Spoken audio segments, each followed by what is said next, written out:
আসসালামু আলাইকুম। সবাই কেমন আছেন? আশা করি সবাই সুস্থ আছেন এবং ভালো আছেন।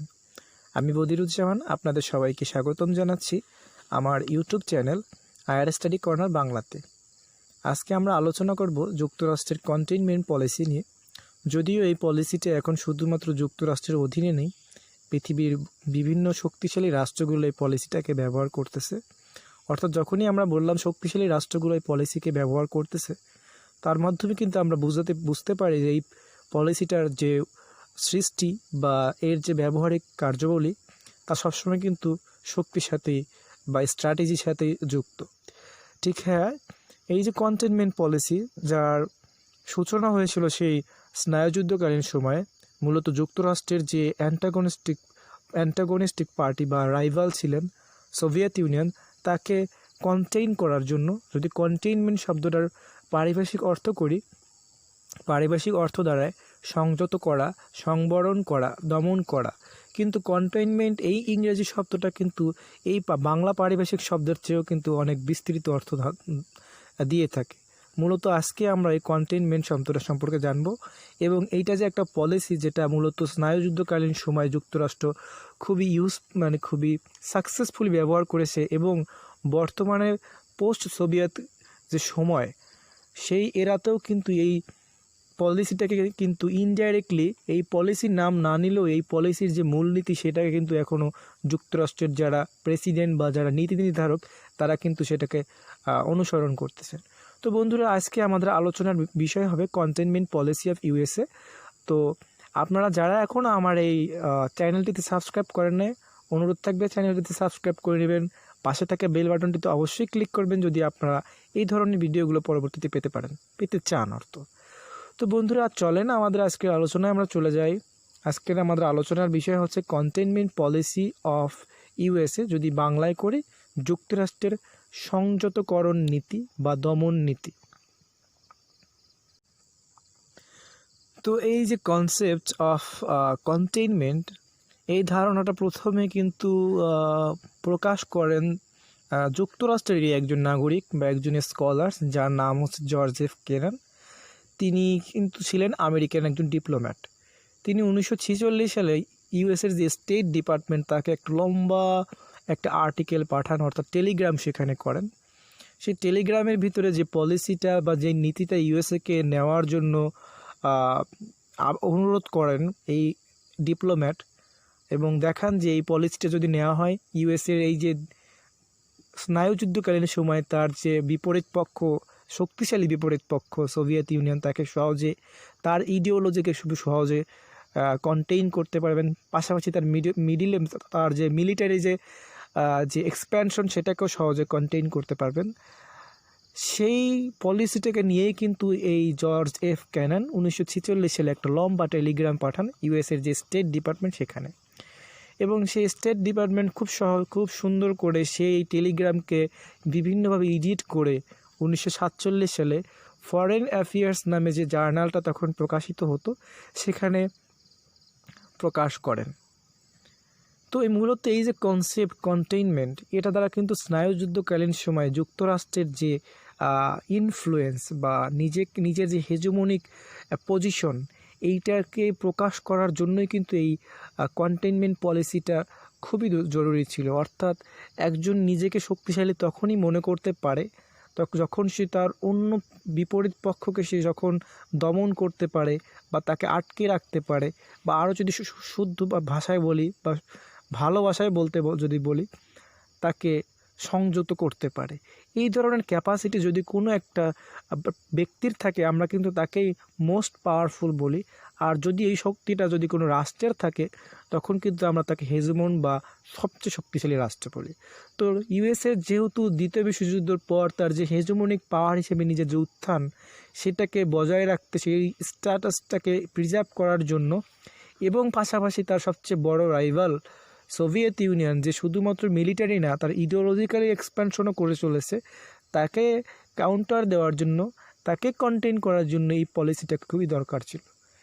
কিন্তু যখন বাইপোলার ওয়ার্ল্ড শেষ হয়ে গেল সোভিয়েত ইউনিয়নের পতনের পর, তখন কিন্তু এই যে কন্টেইনমেন্ট পলিসি, যেটাকে মোটা দাগে কন্টেইনমেন্ট পলিসি নামেই আগে স্নায়ুযুদ্ধকালীন সময় চালানো হতো, সেই নামটা কিন্তু পরিবর্তন করে দেওয়া হয়, অর্থাৎ এই নামটা কিন্তু আর সামনে আনা হয় না, কিন্তু এর যে মূল কথাগুলো, অর্থাৎ কোনো একটা রাইভাল তৈরি করা, সেই রাইভালকে দমন করার মাধ্যমে কোনো একটা ওয়ার্ল্ড স্টেজে নিজের যে প্রভাবিত জায়গাটা, সেই জায়গাটা মানে মানে বজায় রাখা। অর্থাৎ একটা মানে জঙ্গলে শুধুমাত্র যদি মানে রাইভাল না থাকে, অর্থাৎ খেলার মাঠে কিন্তু একা খেলা যায় না, অর্থাৎ একটা বিপরীত পক্ষ লাগে। তো বিপরীত পক্ষকে যখন আপনি বেশি বেশি গোল দিতে পারবেন, তখনই কিন্তু আপনি একজন ভালো খেলোয়াড় হিসেবে নিজেকে প্রকাশ করতে পারবেন। তো এই জিনিসটাই কিন্তু স্নায়ুযুদ্ধ পরবর্তীকালীন সময়ে যারা ইউএসের যারা প্রেসিডেন্ট আছে, তাদের যে ইনফ্লুয়েন্সের জায়গা, গ্লোবাল ইনফ্লুয়েন্সের জায়গা, সেটাকে ধরে রাখার জন্য বিশেষ করে জর্জ ডাব্লিউ বুশ সেই কন্টেইনমেন্ট পলিসির যে মূলনীতিগুলো, সেগুলোকে কিন্তু সে তার বুশ ডক্ট্রিনের মাধ্যমে আবার ব্যবহার করা শুরু করলো। তো বন্ধুরা, এই যে কন্টেইনমেন্ট পলিসি, এই পলিসিটা যখন প্র্যাকটিক্যালিটি অর্থাৎ প্রেসিডেন্ট লেভেলে বা পলিসি মেকাররা যখন কেনানের এই কথাটা শুনলেন, তখন তারা কিন্তু এইখান থেকে অনেক অনুপ্রাণিত হলেন এবং তাদের সামনে সোভিয়েতের এই যে অ্যাগ্রেশন, তাদের মত অনুযায়ী যে এই অ্যাগ্রেশনকে প্রতিহত করার জন্য এইরকম একটা পলিসি খুবই কার্যকরী হতে পারে, সেটা তারা গ্রহণ করলেন সেইটাকে বিবেচনা করে। তো হেনরি এস ট্রুম্যান যখন দ্বিতীয় বিশ্বযুদ্ধ শেষে যখন ইউএসের প্রেসিডেন্ট হিসেবে আসলেন, তখন কিন্তু তিনি এই যে আয়রন কার্টেন বলা হয়, মূলত যে বার্লিন ওয়াল তৈরি করা হলো, তারপর থেকে যে আপনার স্নায়ুযুদ্ধের যে সূচনা, সেইটা কিন্তু মূলত ট্রুম্যানের যে প্রেসিডেন্সি তার আন্ডারেই হয়েছিল। তখন কিন্তু ট্রুম্যান এই যে রাশিয়ার যে এই অ্যাগ্রেশন বা এই এক্সপ্যানশন পলিসি, এইটাকে কন্টেইন করার জন্য ইউএসের যে ফরেন পলিসি, সেই ফরেন পলিসিতে কিন্তু এই কন্টেইনমেন্টের যে প্রভিশনগুলো বা এই ফিলোসফিগুলো, মূলত এইটাকে কিন্তু ডক্ট্রিন বলা হয়। অর্থাৎ ডক্ট্রিন হচ্ছে মূলত একটা বিলিফ, এবং সেই বিলিফের অনেকগুলো প্রিন্সিপাল থাকে, সেই প্রিন্সিপালগুলো কিন্তু মেনেই সেই বিলিফটাকে প্র্যাকটিস করতে হয়। যখন সেই বিলিফটাকে প্র্যাকটিস করা শুরু করলো হেনরি এস ট্রুম্যান, তখন কিন্তু সে অনেক ভালোই সুফল পাওয়া শুরু করলেন।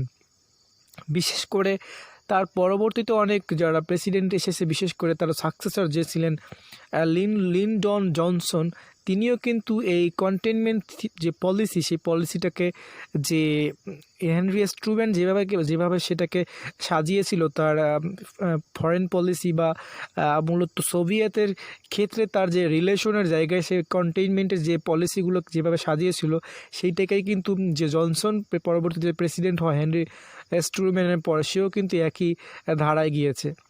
তো এই মূল অবজেক্টিভ হচ্ছে এই কন্টেইনমেন্ট থিওরির, তা হচ্ছে যে এই যে নতুন ডক্ট্রিন, অর্থাৎ এই যে বিলিফ সিস্টেম, যে প্রিন্সিপালগুলো রয়েছে, এর যে মূল অবজেক্টিভস তা হচ্ছে যে অর্থনীতি, সামরিক বা ডিপ্লোম্যাটিক্যালি যে কোনো উপায় হোক, রাশিয়ার যে প্রাধান্য বা বিশেষ করে যে তার যে এক্সপ্যানশন পলিসি, সেইটাকে কিন্তু ইউএসএকে অবশ্যই রোধ করতে হবে। কারণ ইউএসএ দ্বিতীয় বিশ্বযুদ্ধের পরে যে ওয়ার্ল্ডের যে পলিটিক্যাল ক্ষেত্রে যে একটা ভ্যাকিউম তৈরি হয়েছে, ইকোনমিক্যাল লিডিং পর্যায়ে যে একটা ভ্যাকিউম তৈরি হয়েছে, সেই ভ্যাকিউমগুলো কিন্তু সে খুব সহজে তার অপরচুনিটি হিসেবে সেগুলোকে গ্রহণ করেছে এবং নিজেকে হেজমন পাওয়ার হিসেবে প্রতিষ্ঠা করতে একদম বদ্ধপরিকর সে। কিন্তু সেই মুহূর্তে যদি তার এই ধরনের একটা বড় রিভালকে, অর্থাৎ যে এনিমি, যে বিশেষ করে সোভিয়েত ইউনিয়ন, তাকে যদি সে কন্টেইন না করতে পারে, তাহলে কিন্তু তার যে হেজমনিক সেই পজিশন, সেটা কিন্তু সে আর বেশিক্ষণ বজায় রাখতে পারবে না। তো তার জন্য কিন্তু তাকে এই পলিসিটাকে গ্রহণ করতে হতো। তো এর যে মূল অবজেক্টিভসটা, সেটা হচ্ছে, যেহেতু এই পলিসিটা এসেছে জর্জ এফ কেনেনের হাত থেকে, তিনি খুবই সহজ ভাষায় এর পলিসিটা বলেছেন। আমি এটি ইংরেজিতে আপনাদের সামনে বলবো। তো তিনি বলেছেন যে the main element of any United States policy toward the Soviet Union must be that of a long term, patient but firm and vigilant containment of Russian expansive tendency. অর্থাৎ তিনি এখানে দুইটা কথা বলেছেন। অর্থাৎ ইউনাইটেড স্টেটসের যে ফরেন পলিসি হবে, সেটাকে দীর্ঘমেয়াদী করতে হবে, এটাকে এমনভাবে সাজাতে হবে এটাকে এটাকে এমনভাবে সাজাতে হবে যাতে এইটা দীর্ঘমেয়াদীভাবে চলে এবং এর যে কার্যকারিতা সেটা যেন মানে চক্ষুষ্মান থাকে, অর্থাৎ সবাই দেখতে পারে এর যে কার্যকারিতাটা। এবং এইটা যেন সোভিয়েতের এই যে এক্সপ্যানশন যে পলিসি, সেই পলিসিকে ডিটেক্ট করার জন্য, সেই পলিসিকে কাউন্টার দেওয়ার জন্য কার্যকারী ভূমিকা পালন করতে পারে, সেটাকে কন্টেইন করতে পারে। সেই ধরনের যে এলিমেন্টগুলো সেগুলো কিন্তু কন্টেইনমেন্ট পলিসির আন্ডারে বা কন্টেইনমেন্ট পলিসির থ্রুর মাধ্যমে কিন্তু সেগুলোকে ইউএসের যে ফরেন পলিসি সেখানে জায়গা করে দিতে হবে। তো যখনই ফরেন পলিসিতে এই কন্টেইনমেন্ট পলিসিটাকে এস্টাবলিশ করা হয়ে গেল, তখনই কিন্তু হেনরি স্ট্রুম্যান মাঠে নেমে পড়লেন, অর্থাৎ প্র্যাকটিক্যাল ফিল্ডে নেমে পড়লেন। তো মূলত প্র্যাকটিক্যাল ফিল্ডে নেমে পড়ার পরে সোভিয়েত ইউনিয়নের যে ইনফ্লুয়েন্স, বিশেষ করে ইউরোপ এবং এশিয়ায় তার যে প্রভাব বিস্তার করা বা তার যে এক্সপ্যানশন পলিসি সেটাকে প্রোটেক্ট করার জন্য সে কিন্তু কিছু ধারাবাহিক কিছু ডেভেলপমেন্ট বা কিছু কাজ অ্যাকশন কিন্তু গ্লোবাল স্টেজে সবার সামনে কিন্তু নিয়ে আসলেন। তার মধ্যে প্রথমে হচ্ছে যে কন্টেইনমেন্টের প্রথম যে কাজটা সে যে করলেন সেটা হচ্ছে যে এই যে কমিউনিজমের যে এক্সপ্যানশন সেটাকে রোধ করার জন্য যে সকল স্টেটগুলোয় কমিউনিস্ট ঘরানার যে সরকারদের মানে রাইজ হচ্ছে, তাদের অ্যাগেনিস্টে যে অন্য যে রাইট উইং যে দলগুলো রয়েছে সেগুলোকে উস্কে দেওয়া। যেমন আমরা এখানে গ্রিসের কথা বলতে পারি, যে গ্রিসকে কিন্তু তখন 1947 সালের দিকে গ্রিসকে কিন্তু সর্বাত্মক সহযোগিতা করেছিল ইউএসএ। বিশেষ করে ওই দেশে কিন্তু যেহেতু কমিউনিজমের যে ইডিওলজিক্যাল এক্সপ্যানশন ঘটতেছিল সেটাকে কাউন্টার দেওয়ার জন্য। তার পাশাপাশি কিন্তু সে যুদ্ধ মানে পোস্ট ওয়ার, সেকেন্ড ওয়ার্ল্ড ওয়ারের পরবর্তী যে ইউরোপের যে ডিভাস্টেটিং যে সিচুয়েশন, সেইখানে ইউরোপের যে রাষ্ট্রগুলো তাকে কিন্তু নতুন করে সাজানোর জন্য, নতুন করে গঠন করার জন্য কিন্তু সে মার্শাল যে প্ল্যান সেটা কিন্তু প্রকাশ করেন এবং অর্থনৈতিকভাবে এবং বিভিন্ন লজিস্টিক সাপোর্টের মাধ্যমে কিন্তু ইউরোপের যে রাষ্ট্রগুলো যেগুলো দ্বিতীয় বিশ্বযুদ্ধের ফলে তার অবকাঠামো, অর্থনীতি, সামরিক সব দিক থেকে একদম ধ্বংসপ্রাপ্ত হয়েছিল, সেই রাষ্ট্রগুলোকে পুনর্গঠনে কাজ করেছিলেন। এর পিছনে যে অন্যতম লক্ষ্য ছিল সেই একটাই, যে কন্টেইনমেন্ট পলিসি, সোভিয়েত ইউনিয়নকে ইউরোপের মাটিতে থেকে ইউরোপের রাষ্ট্রগুলোকে ব্যবহার করে সোভিয়েতের যে এক্সপ্যানশন বিশেষ করে ইউরোপে সেটাকে কন্টেইন করা। পাশাপাশি সে কিন্তু যে সোভিয়েতের যে মিলিটারিলি যে শক্তিশালী হয়ে ওঠা এবং তার যে বলয় অন্য রাষ্ট্রগুলোকে অন্তর্ভুক্ত করা এবং সেই বলয়ে সে অন্তর্ভুক্ত করার মাধ্যমে তাদের যে মিলিটারিলি ক্ষমতা তৈরি, ক্ষমতা বৃদ্ধি, এইটাকে কিন্তু কন্টেইন করার জন্য সে কিন্তু 1949 সালে ন্যাটো নামে যে মিলিটারি অর্গানাইজেশন সেটাকে কিন্তু গঠন করে ইউরোপিয়ান রাষ্ট্রগুলোকে নিয়ে। এবং সর্বশেষে আমরা দেখি যে শক্তিশালী রাষ্ট্রগুলো যে কাজটা করে থাকে অন্য একটা শক্তিশালী রাষ্ট্রকে দমন করার জন্য, সেটা হচ্ছে প্রক্সি ওয়ার। সেই প্রক্সি ওয়ারের দিকে কিন্তু ইউএসএ যাওয়া শুরু করে। আমরা কিন্তু ভিয়েতনাম ওয়ার, কোরিয়ান ওয়ার, এই যুদ্ধগুলো যদি দেখি, এখানে কিন্তু যে প্রক্সি বিষয়টা সেটা কিন্তু আমরা খুবই সহজে, এই ওয়ারগুলো যে প্রক্সি ওয়ার, এখানে যে শুধুমাত্র এখানে যে আড়াল থেকে সোভিয়েত ইউনিয়ন এবং ইউএসএ তাদের চাবিকাঠি নিয়ে এসে যুদ্ধের সব কিছু নির্ধারণ করেছে সেটা কিন্তু আমরা বুঝতে পারি এবং ইতিহাস থেকে জানতে পারি। তো এই পলিসিগুলো কিন্তু তৎক্ষণাৎই কিন্তু কন্টেইনমেন্ট পলিসিটাকে যখন যুক্তরাষ্ট্র তার ফরেন পলিসিতে জায়গা করে দিল, সেই জায়গা করে দেওয়ার ফলে যে কার্যক্রমের দিক থেকে কিন্তু মানে ধারাবাহিকভাবে প্রাথমিক যে কাজগুলো শুরু করলো। তো পলিসিটাকে যখন ফরেন পলিসিতে যুক্তরাষ্ট্র জায়গা করে দিল এবং পরবর্তীতে যখন প্রাথমিকভাবে তারা অনেকগুলো কাজ শুরু করলো, সেই কাজের যে মাত্রা বা যে জোর সেটা কিন্তু অনেক দিন পর্যন্তই ছিল। অর্থাৎ বিশেষ করে কিউবান মিসাইল ক্রাইসিসের আগ পর্যন্ত এর যে গতি এটা কিন্তু অনেক তীব্র ছিল। কিন্তু কিউবান মিসাইল ক্রাইসিসের সময় কিন্তু দুইটা ব্লক অর্থাৎ সোভিয়েত এবং ইউএসএ দুজনে কিন্তু বুঝতে পারে যে এরকম করে যে হাড্ডাহাড্ডি লড়াইয়ের ফলে যেহেতু দুইটা রাষ্ট্রই নিউক্লিয়ার সমৃদ্ধ রাষ্ট্র, তো সেই ক্ষেত্রে যে তাদের যে ভিতরে যে একটা দ্বন্দ্বের যে বিকাশ সেটা যদি বা প্রকাশ ঘটে, তার ফলে কিন্তু যে ওয়ার্ল্ডের যে সিনারিও, তাদের যে এক্সিস্টেন্স সব কিছুই কিন্তু থ্রেটের মুখে পড়বে। তার ফলেই কিন্তু তারা ডেটেন্ট নামে একটা নতুন ডক্ট্রিনের মাধ্যমে তারা রোল ব্যাক পলিসিতে গ্রহণ করলো, অর্থাৎ তারা কিন্তু নিজেদেরকে গুটিয়ে নেওয়া শুরু করলো। কিন্তু ইউএসএ কিন্তু তার যে কন্টেইনমেন্ট যে পলিসি সেটা থেকে কিন্তু সরে আসেনি। বিশেষ করে সোভিয়েতকে কন্টেইন করার জন্য এই পলিসিটা কিন্তু শেষ সোভিয়েতের পতনের আগ পর্যন্ত রেখেছে। যদি আমরা দেখি যে আফগানিস্তানে যখন সোভিয়েত ইউনিয়ন তার ইনভেশন চালালো, বা অ্যাঙ্গোলা বা কম্বোডিয়া বা নিকারাগুয়া, বা আমরা যদি বলি খেমার রিউস, তো এইসব জায়গায় যখন সোভিয়েত ইউনিয়নের মানে ইনভেশন হলো, সোভিয়েত ইউনিয়নের যে এন্ট্রেন্স বা প্রবেশ, এটা কিন্তু মূলত এর ফলে যে বিপরীত যে দলগুলো তৈরি হয়েছিল এই অঞ্চলগুলোতে বা এই রাষ্ট্রগুলোতে, সেই দলগুলোকে কিন্তু যুক্তরাষ্ট্র সামরিকভাবে, অর্থনৈতিকভাবে বা লজিস্টিক আকারে বিভিন্নভাবে কিন্তু বা ইনফরমেশন দিয়ে বিভিন্নভাবে কিন্তু এই সোভিয়েতের এই যে ইনভেশন বা সোভিয়েতের এই যে অন্তর্ভুক্তি তার বিপক্ষে দাঁড় করিয়েছিলেন। বিশেষ করে আমরা আফগানিস্তানে যে মুজাহিদিন যে দলটা গঠন করা এবং তার পরবর্তী যে তালেবান নামে সেই সংগঠনটা সেই দল থেকে তৈরি হওয়া, সেটা কিন্তু মূলত যুক্তরাষ্ট্রের একটা যে স্ট্রাকচারালি গঠন করা একটা দল।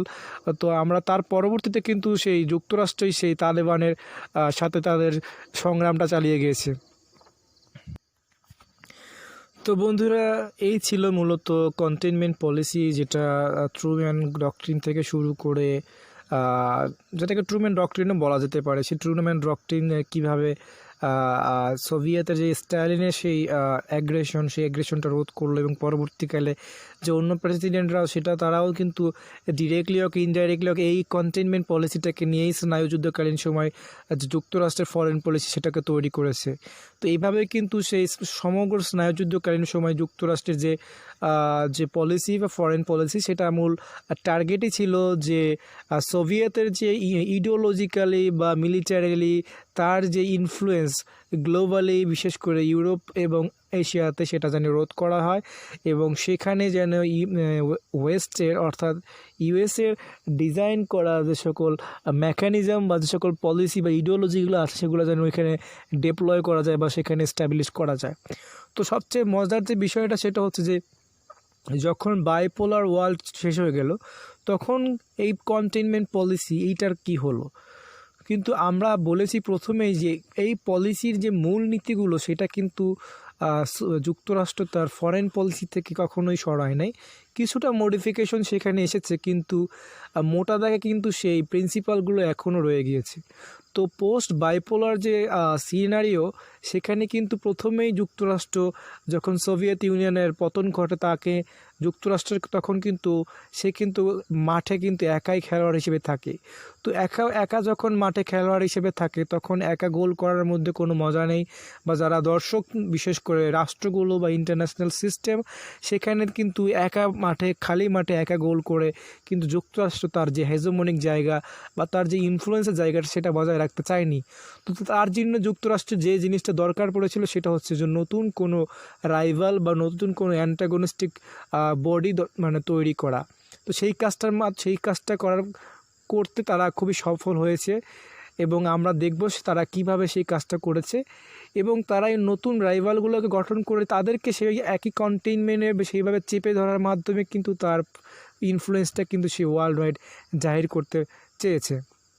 তো তার যে পোস্ট সোভিয়েত ইউনিয়নের অর্থাৎ বাইপোলার ওয়ার্ল্ডের পরে যখন ইউএসএ ইউনিপোলার ওয়ার্ল্ডে প্রবেশ করে, তখন কিন্তু ইউএসএ তার যে পলিসি ফরেন পলিসিতে কন্টেইনমেন্ট এই পলিসিটাকে ইনডাইরেক্টলি রান করা যাওয়ার জন্য তিনটা বিষয়কে নিয়ে আসে। প্রথম হচ্ছে রোগ স্টেটস নামে একটা কনসেপ্টকে সামনে নিয়ে আসে, দ্বিতীয় হচ্ছে পিয়ার কম্পিটিটরস নামে আর একটা কনসেপ্টকে সামনে নিয়ে আসে, এবং তৃতীয় হচ্ছে অ্যাম্বিগিউয়াস এন্টিটিস এই নামে আর একটা এন্টিটিস বা কনসেপ্টকে সে সামনে নিয়ে আসে। অর্থাৎ আমরা দেখি বাইপোলার যে সময় সিচুয়েশন, তখন শুধুমাত্র যুক্তরাষ্ট্রের একটা বড় শক্তিশালী এনিমি ছিল বা রাইভাল ছিল, সেটা হচ্ছে সোভিয়েত ইউনিয়ন।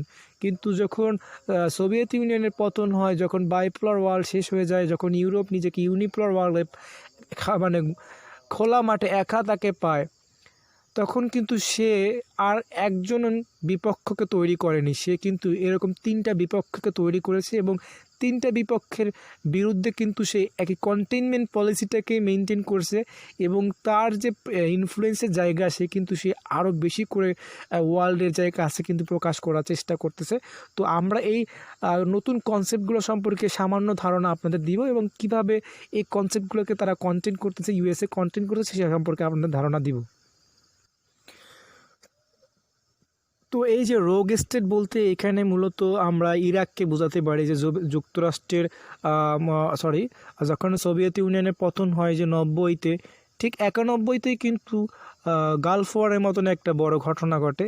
অর্থাৎ যখন কুয়েতকে জোরপূর্বক ইরাক দখল করে, নিজের একটা ঐতিহাসিক অংশ হিসেবে ইরাকের প্রেসিডেন্ট সাদ্দাম হোসেন এই কুয়েতকে দখল করে নেয়, তখন কিন্তু সেই হারিয়ে যাওয়া সুযোগটা কিন্তু খুবই সহজে যুক্তরাষ্ট্র পেয়ে বসে এবং যুক্তরাষ্ট্র কিন্তু এই ইরাককে কিন্তু রোগ স্টেটস নামে কাউন্ট করে এবং ইরাকের মতন রাষ্ট্রগুলোকে কিন্তু ওয়ার্ল্ডের যে যুক্তরাষ্ট্র নয়, জাতিসংঘের যে মূলনীতি অর্থাৎ ইন্টারন্যাশনাল পিস এবং সিকিউরিটি মেনটেন করা, সেই অবজেক্টিভসের বিপরীতে এই রাষ্ট্রগুলোকে, এই রাষ্ট্রের যে মতামত বা এই রাষ্ট্রের যে কার্যবলী সেগুলোকে উপস্থাপন করার চেষ্টা করে এবং এগুলো করার মাধ্যমে সে ওই অঞ্চলে জাতিসংঘের ম্যান্ডেট নিয়ে বা জাতিসংঘের শিল্ড নিয়ে বা একটা অবয়ব নিয়ে কিন্তু ওই অঞ্চলে তার মিলিটারি যে প্রেজেন্স সেটা কিন্তু বাড়ানোর চেষ্টা করে।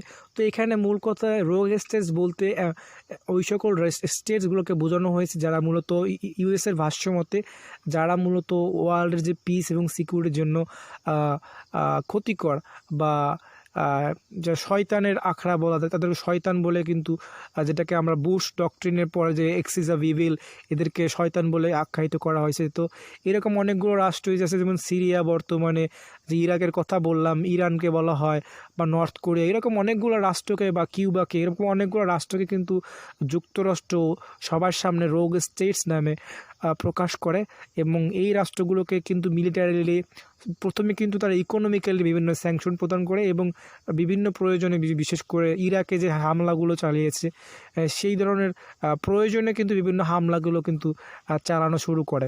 তো এর মাধ্যমেও কিন্তু ইউএসের গ্লোবাল যে স্টেজ, সেখানে যে তার ডোমিনেন্সের জায়গাটা, সেই ডোমিনেন্সের জায়গাটা কিন্তু এই রোগ স্টেটগুলোকে কন্টেইন করার মাধ্যমে কিন্তু তার সেই ডোমিনেন্সের জায়গাটা সে আবার প্রকাশ করতেছে।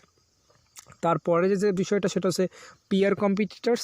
এটা নিয়ে অনেক বড় আলোচনা করা যেতে পারে, কিন্তু সংক্ষেপে যদি বলি, এখানে মূলত নতুন যে সোভিয়েতের পরে যে নতুন এরকম একটা বড় শক্তি হিসাবে, বিশেষ করে অর্থনৈতিক্যালি শক্তি হিসাবে যখন চায়নার উত্থান হওয়া শুরু করে, তো বিশেষ করে যারা রিপাবলিকান, যারা মূলত ইউএসের ডোমেস্টিক ইকোনমির ক্ষেত্রে বা ইউএসের যে গ্লোবাল ইকোনমির যে জায়গা সেটাকে মূলত যারা প্রিজার্ভ করতে চায়, তারা কিন্তু এই যে চায়নার যে উত্থান, চায়নার সেই উত্থানকে কিন্তু তারা যে একটা কম্পিটিটিভ একটা জায়গা থেকে দেখে, যে জায়গাটা থেকে তারা মূলত সোভিয়েত ইউনিয়নকে কোনোভাবে দেখতো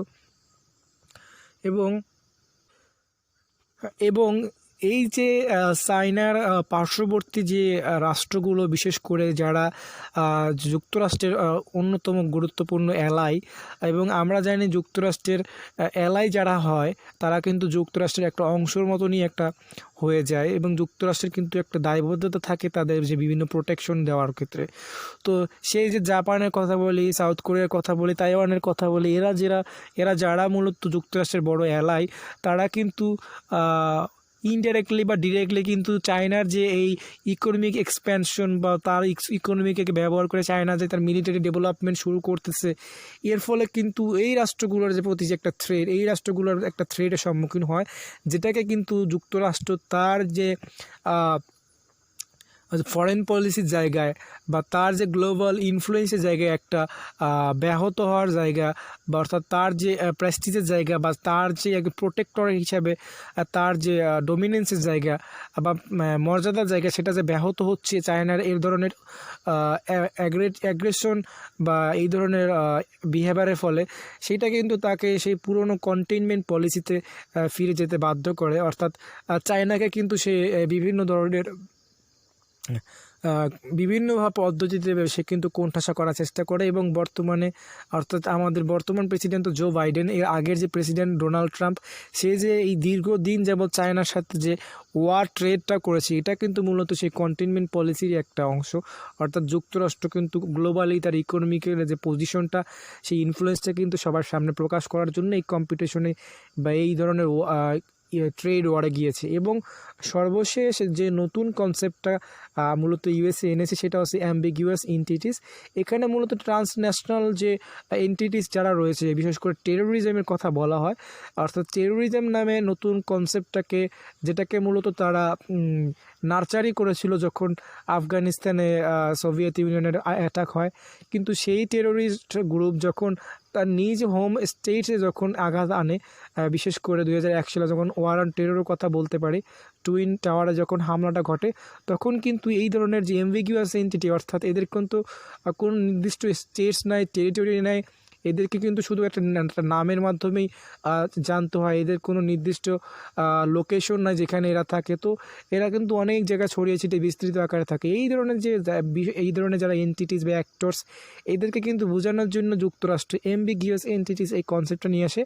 এবং যে সকল রাষ্ট্রগুলো এই অ্যাম্বিগুয়াস এন্টিটিকে প্যাট্রোনাইজ করে বা সাপোর্ট করে, ইউএসএ কিন্তু তাদের বিরুদ্ধে যুদ্ধের ঘোষণা করেন। পাশাপাশি ইকোনমিক যে এমবার্গোর যে বিষয়গুলো, সেগুলোও কিন্তু সামনে নিয়ে আসেন। তো এই যে কন্টেইনমেন্ট পলিসি, এটাও কিন্তু একটা কন্টেইনমেন্ট পলিসি, অর্থাৎ এদেরকে যুক্তরাষ্ট্র তার এনিমি হিসেবে সবার সামনে প্রকাশ করেছে।